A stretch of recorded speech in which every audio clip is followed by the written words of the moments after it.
Morning, all. All right, so here we are. It is September 23rd, and again, there is a whole board full of news related to the NHL, and I'm expecting more. All the training camps are open now. Everybody's back to work. I do expect more sound bites that are interesting and some interesting news as well. So, Evgeni Malkin will miss the first 2 months of the season for the Pittsburgh Penguins. We knew he was going to be out, now we know for how long. And that hurts, not going to lie. I put on my Bluger jersey because this is a chance for guys like Bluger to maybe play a more prominent role than maybe intended. And if Pittsburgh's going to keep their playoff streak alive, they're going to need to do that without Malkin, at least for the first couple of months, which we all know that getting off to a good start in the NHL is a huge part of what you need to make the playoffs. And so we'll see. Meanwhile, they're also trying to negotiate extensions with players who are unrestricted free agents next summer. Malkin, Letang, and Rust. And reportedly, there's nothing close with any of those players. And so we'll see what happens next summer. So the Malkin being out is bad for Pittsburgh. Nick Backstrom being week to week for Washington, that's troubling for the Caps. And this kind of highlights that as the Penguins and Capitals get older, at some point in time, guys break down. And I know Malkin, this is kind of an annual right that he misses time. It gets tougher and tougher as you get older to heal up. I speak from experience. Bruises and things that would heal up in a few days might take a couple of weeks. So, yeah, Backstrom's week to week with a hip injury, and there's no telling of how effective he might be when he gets back. And if they end up missing Backstrom for any kind of extended period of time, between that and Malkin being out for Pittsburgh, if you're in the Metro Division and you're a team like, I don't know, the Rangers or the Devils, this might be the time to rack up some wins and maybe put some distance between yourselves and two teams that traditionally are able to make the playoffs. We'll see whether or not Pittsburgh and Washington kind of take a bit of a tumble. And it's weird because before Crosby and Ovechkin, they were bad. That's how they both got Crosby and Ovechkin. So, yeah, we'll see how things turn out there with Backstrom, as well as with Malkin for the Penguins. Jim Houston, of course, retired a couple of days ago. I didn't report on it at the time.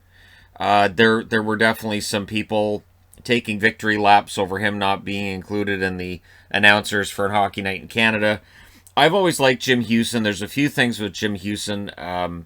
He was the voice of the NHL games that I really got into when I started playing the NHL games a lot. And great save Kluche. That's like one of the greatest calls from when he was a Canucks announcer. And him retiring, he felt that 42 years was enough. He looked at a program from 1979 and realized, okay, so that's 42 years. That's a long time. So he just decided that now was a good time to step away. And that he had accomplished the goals he had set forth. He said he really wasn't, obsessed with being at the top or anything, but he had a couple of goals he had set, and he achieved those.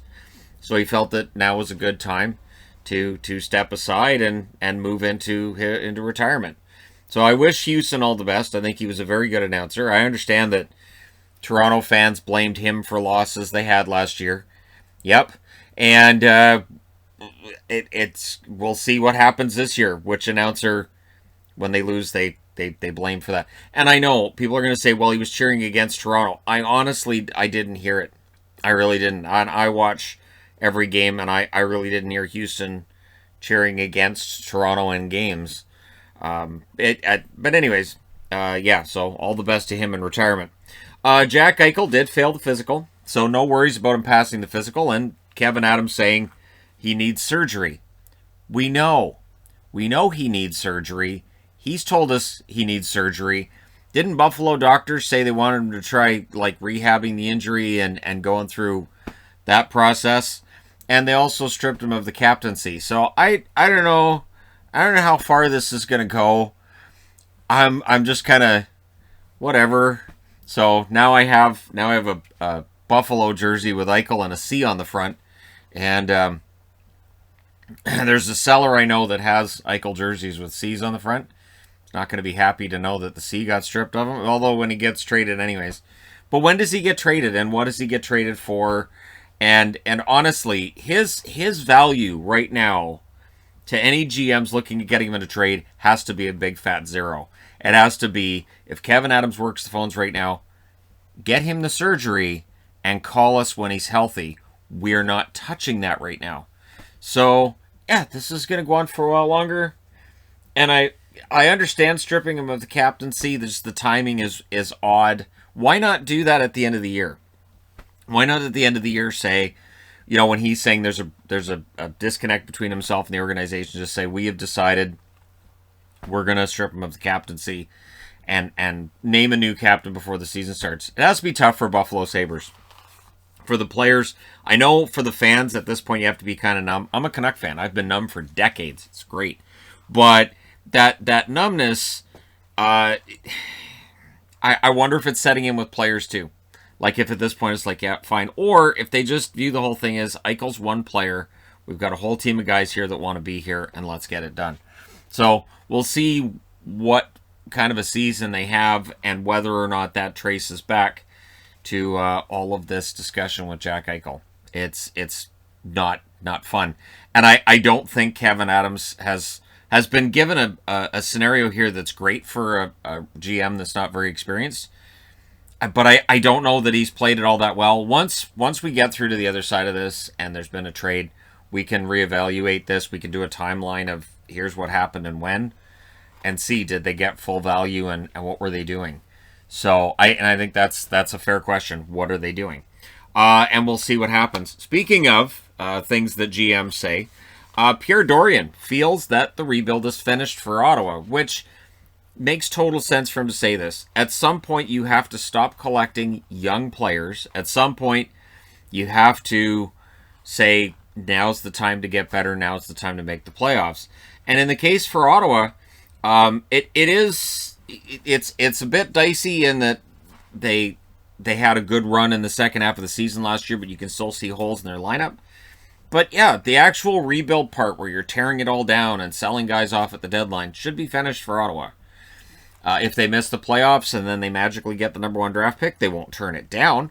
But I do think that now's a good time to look at the future. They need Brady Tkachuk signed, though. They need to show that all these young players that are leading him out of this rebuild, that they're going to find a way to keep him around. So, yeah, Dorion feels the rebuild is over. Logan O'Connor has signed a 3-year extension with the Colorado Avalanche worth $1.05 million per season. And this is one of those contracts that there's no risk and could end up looking like a huge bargain as soon as halfway through this year, depending on how O'Connor plays. There's definitely the effort level with O'Connor. We'll see what kind of upside he has offensively, if there's any there. Anaheim, I only posted this on the board because I know there have been discussions about whether or not Bob Murray is admitting they're in a rebuild. He said, we're rebuilding in an interview. So it's there. Bob Murray has admitted they're in a rebuild in Anaheim, to which fans are going, yeah, we know. So the fact that he used it in present tense, contrast that with where Dorion's saying we feel the rebuild's over. This means that Anaheim doesn't have the expectations for this season. That's how I read it. That, you're going to want to see the effort. You're going to want to see players getting better year over year. But this year is not one where Anaheim, I think, has any designs for the playoffs.